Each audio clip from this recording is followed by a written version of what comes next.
ఆత్మబంధువులందరికీ నా యొక్క ఆత్మ ప్రణామములు. మాస్టర్స్, నేను మీ లలిత. మిత్రులారా, ఈరోజు కూడా మనం మరికొంత జ్ఞానాన్ని గీతాయనం నుండి షేర్ చేసుకుందాం. మాస్టర్స్, ముందుగా మనం షేర్ చేసుకోబోతున్న జ్ఞానం 17వ అధ్యాయం శ్రద్ధాత్రయ విభాగ యోగం నుండి 22వ శ్లోకం.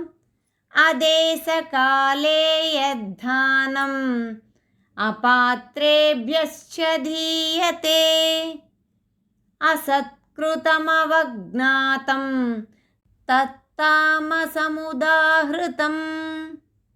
మిత్రులారా, ఈ శ్లోకం యొక్క తాత్పర్యాన్ని ఇప్పుడు తెలుసుకుందాం. దేశకాల ఔచిత్యం లేని యోగులు కాని వారికి అగౌరవ భావంతో, తృణీకార భావంతో చేసే దానమే తామస దానం. మాస్టర్స్, ఇప్పుడు 23వ శ్లోకాన్ని మనం షేర్ చేసుకుందాం.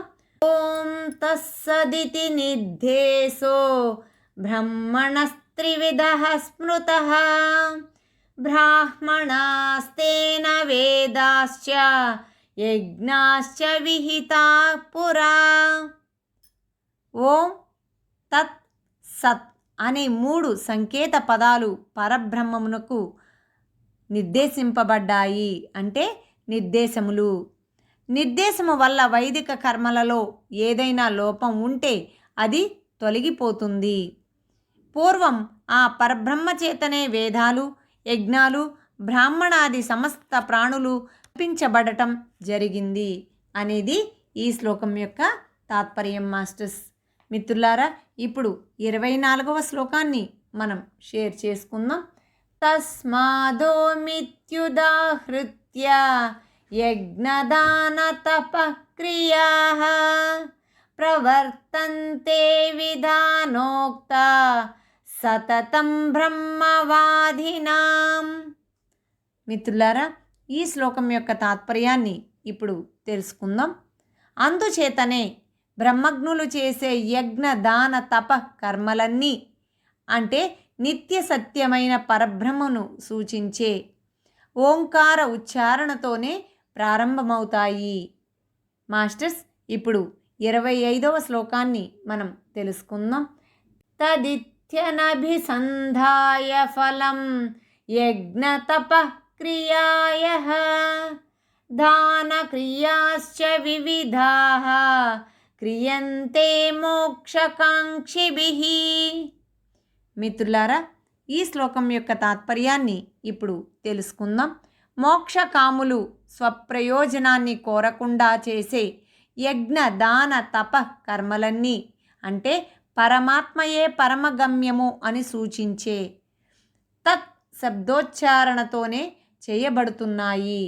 మిత్రులారా, ఇప్పుడు 26వ శ్లోకాన్ని మనం తెలుసుకుందాం.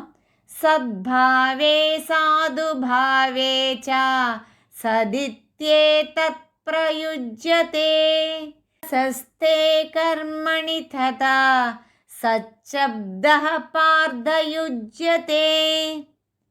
మిత్రులారా, ఈ శ్లోకం యొక్క తాత్పర్యాన్ని ఇప్పుడు తెలుసుకుందాం. సత్ శబ్దము పరమాత్మ, నిత్యుడు అంటే పరమాత్మ ఉన్నాడు, అతడు నిత్యుడు, శ్రేష్ఠుడు అనే అర్థాలలో ఉత్తమ కార్యాలను ఆచరించేటప్పుడు వాడబడుతోంది. మాస్టర్స్, ఇప్పుడు 27వ శ్లోకాన్ని తెలుసుకుందాం.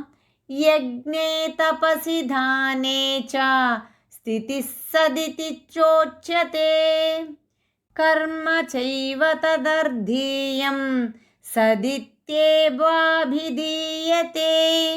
యజ్ఞ దాన తపస్సులలోని నిశ్చల నిష్ఠ ఇంకా పరమాత్మను గూర్చి చేసే సమస్త కర్మలు కూడా సత్ అనే చెప్పబడుతున్నాయి అనేది ఈ శ్లోకం యొక్క తాత్పర్యం. మాస్టర్స్, మిత్రులారా, ఇప్పుడు 28వ శ్లోకాన్ని మనం షేర్ చేసుకుందాం. అశ్రద్ధయాహుతం దత్తం తపస్తప్తం కృతం చ యత్ అసదిత్యుచ్యతే పార్థ న చ తత్ప్రేత్యనో ఇహ. పార్థ, శ్రద్ధ అంటే విశ్వాసరహితంగా చేసే హోమం, దానం, తపస్సు, ఇతర శుభకర్మలు అన్నీ కూడా అసత్గానే చెప్పబడతాయి. వాటి వల్ల ఏహ పరలోకాలలో ఏ ప్రయోజనం ఉండదు. మాస్టర్స్, ఇప్పటి వరకు కూడా మనం 17వ అధ్యాయం శ్రద్ధాత్రయ విభాగ యోగం నుండి జ్ఞానాన్ని తెలుసుకున్నాం మాస్టర్స్.